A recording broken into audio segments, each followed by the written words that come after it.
은혜의 능력이라는 제목으로 함께 말씀을 보도록 하겠습니다. 성경의 저자이기도 한 그 위대한 사도 바울에게 원인을 알 수 없는 육체의 가시가 있었다라는 것은 모두가 잘 아는 사실입니다. 7절 말씀을 함께 보겠습니다. 여러 계시를 받은 것이 지극히 크므로 너무 자만하지 않게 하시려고 내 육체의 가시 곧 사탄의 사자를 주셨으니 이는 나를 쳐서 너무 자만하지 않게 하려 하심이라. 여기 사용된 가시는 작은 가시가 아니라 뾰족한 막대기를 의미합니다. 견디기 힘들 정도로 찔러대는 무서운 고통을 뜻합니다. 바울을 괴롭히던 어떤 육체적 질병이었을 것으로 보는데 어떤 질병이었느냐에 대해서 의견이 분분합니다. 세번역 성경 갈라디아서 4장 14절에서 15절 말씀을 함께 보겠습니다. 그리고 내 몸에는 여러분에게 시험이 될 만한 것이 있는데도 여러분은 나를 멸시하지도 않고 외면하지도 않았습니다. 여러분은 나를 하나님의 천사와 같이 그리스도 예수와 같이 영접해 주었습니다. 그런데 여러분의 그 감격이 지금은 어디에 있습니까? 나는 여러분에게 증언합니다. 여러분은 할 수만 있다면 여러분의 눈이라도 빼내어서 내게 주었을 것입니다. 바울의 몸 어딘가 불편한 점이 있었다라는 사실을 우리는 이 본문을 통해서 짐작할 수 있습니다. 그것이 무엇이었든 바울에게는 이런 시험거리와 극심한 고통이 있었습니다. 우리에게도 어려움은 있습니다. 육신의 질병으로 인한 고통으로 괴로워할 때, 정신적으로 또는 어려운 상황에 빠졌을 때, 우리는 어떻게 기도해야 합니까? 오늘 세 가지로 함께 보도록 하겠습니다. 첫 번째, 하나님께 간구해야 합니다. 우선적으로 해야 할 일, 바울처럼 그 가시가 떠나가도록 기도하는 것입니다. 8절 말씀을 함께 보겠습니다. 이것이 내게서 떠나가게 하기 위하여 내가 3번 주께 간구하였더니, 주께 3번 간구했다는 것은 바울이 전심을 다해 목숨을 걸고 기도한 횟수를 말합니다. 그냥 바울이 가볍게 3번 기도한 게 아닙니다. 40일 금식 기도와 같이 비장한 기도를 3번 한 것입니다. 먹지도 마시지도 않으면서 40일 또는 어떤 작정한 기간을 기도한 것이죠. 그런데 그렇게 40일 동안 먹지도 마시지도 않으면 죽을 수 있습니다. 물을 마셔도 죽을 수 있습니다. 아마도 바울은 예수님의 본을 따르려 한 것으로 보입니다. 예수님은 광야에서 사탄에게 3가지 시험을 받으시며 기도하셨고 겟세마네 동산에서 3번 기도하는 모범을 보이셨습니다. 광야에서는 40일 동안 금식 후 3번 시험을 받으셨고 겟세마네에서는 이 잔을 옮겨 주시옵소서 그러나 내 뜻대로 마시고 아버지의 뜻대로 하시옵소서라며 3번 기도하셨습니다. 그래서 금식 기도를 3번 하지 않았나 생각됩니다. 사실 바울은 회심 직후부터 기도의 능력을 체험한 사람입니다.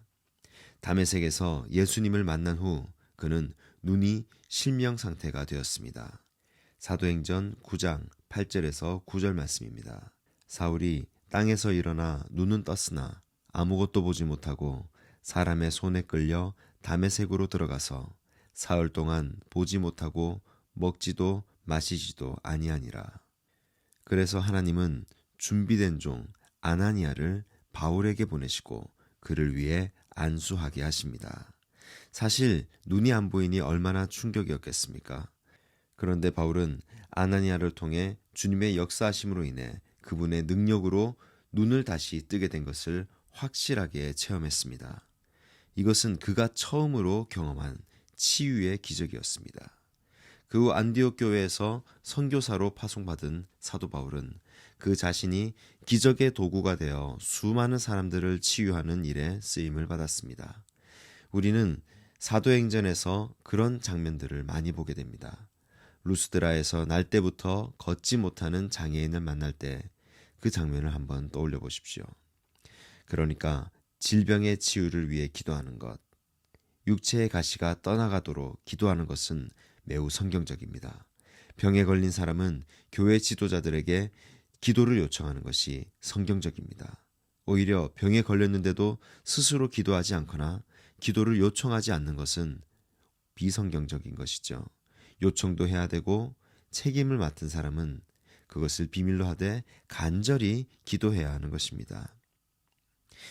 우리가 어려운 상황에 빠졌을 때, 힘든 상황에 처했을 때 우리는 어떻게 기도해야 할까요? 그 두 번째, 가시를 허용하신 그 이유를 발견해야 합니다. 믿음의 사람들은 믿음의 기도가 치유를 가져온다라는 것을 분명히 믿습니다. 열심히 기도하면 치유받을 수 있는데 아주 열심히 기도했음에도 불구하고 우리가 원하는 대로 치유가 일어나지 않으면 어떻게 합니까? 그런 경우도 많습니다. 또 두 명이 같은 암에 걸려서 함께 열심히 기도했는데 한 명은 낫고 한 명은 죽는 경우도 있습니다. 그럴 때 우리는 어떻게 기도해야 합니까? 그럴 때 우리는 무엇을 해야 할까요? 바울은 3번에 걸쳐서 생명을 건 기도를 했습니다. 그러자 바울의 병이 탁 하고 나았습니까? 사실 우리 중 누구보다도 더욱 간절히 기도한 사람이 사도 바울입니다. 우리 중 누구도 따라갈 수가 없습니다. 그런데도 그의 병이 낫지 않았습니다. 목숨을 건 3번의 기도에도 불구하고 그가 원했던 치유는 일어나지 않았습니다. 그는 그때 하나님, 제가 이토록 간절히 3번 기도했음에도 불구하고 이 육체의 가시를 그대로 두시는 데는 어떤 뜻이 있습니까? 무슨 이유가 있습니까? 하고 여쭈어 보았던 것으로 보입니다. 그러자 주님은 그에게 육체의 가시를 허용하신 이유를 알려주십니다.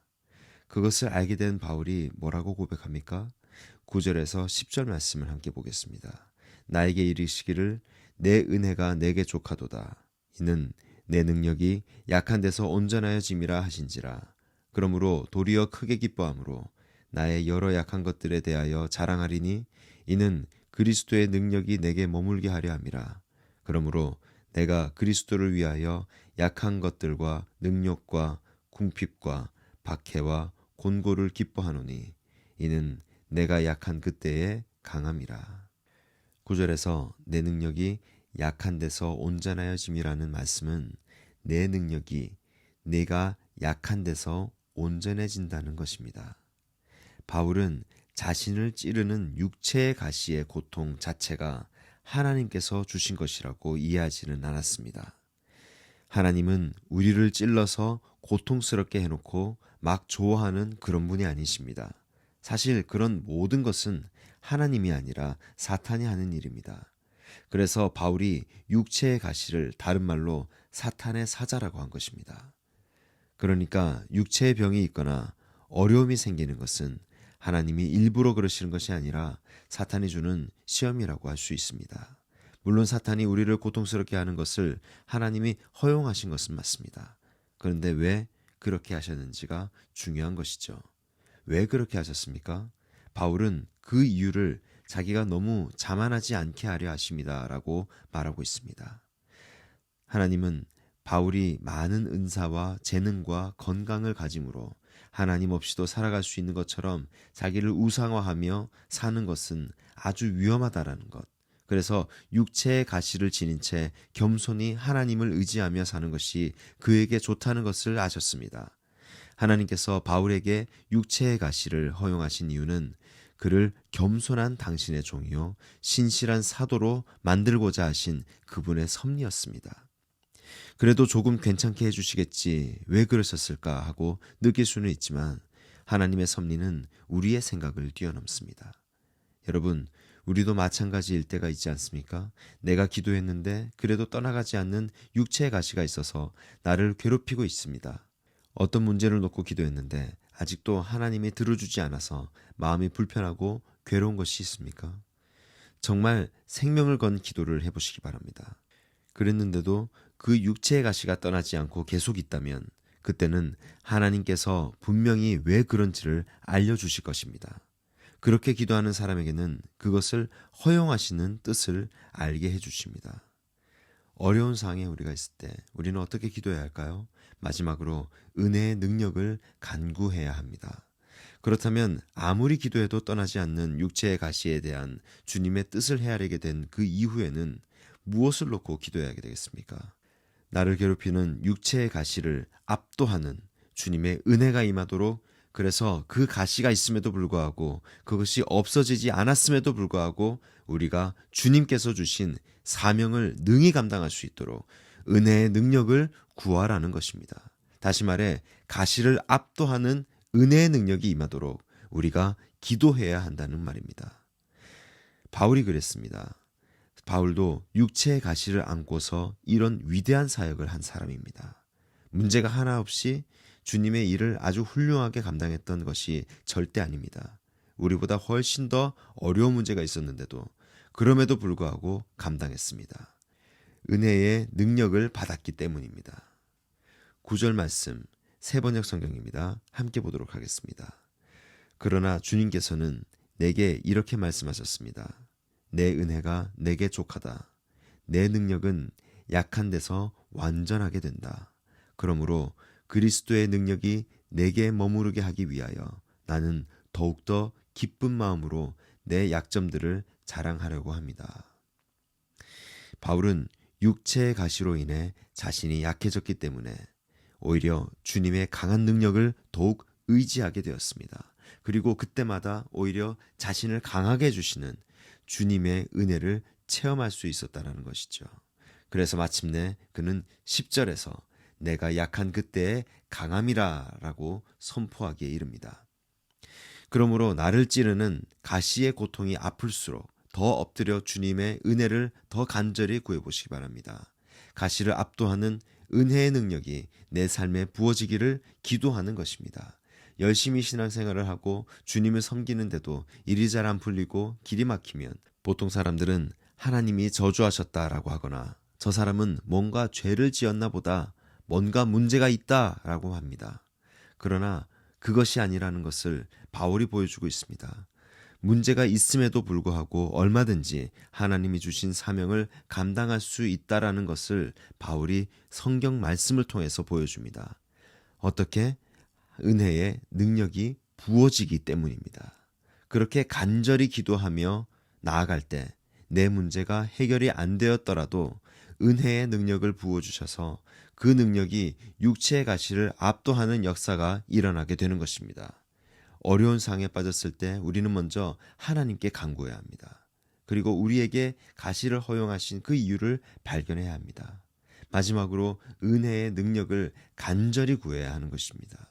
우리는 지금까지 하나님이 다른 모든 죄는 용서하셔도 내가 지은 죄는 용서하지 않으실 거라고 생각할 수도 있습니다. 예수님이 자신의 죄를 위해서 십자가에 못 박으신 것이 깨달아지게 되면 우리가 그것을 정말로 믿게 되는 그 순간 우리는 손을 들고 나를 위해 죽으시고 부활하신 생명의 주님을 고백하게 됩니다. 그때 비로소 우리 육체의 가시보다 훨씬 더 큰 은혜가 우리 삶에 부어지는 것을 느낄 수가 있을 것입니다. 오늘 하루도 예수 그리스도를 믿는 믿음 안에서 우리 안에 가시를 압도하는 주의 크신 은혜의 능력을 온전히 누리시는 귀하고 복된 하루 되시길 주님의 이름으로 축원합니다.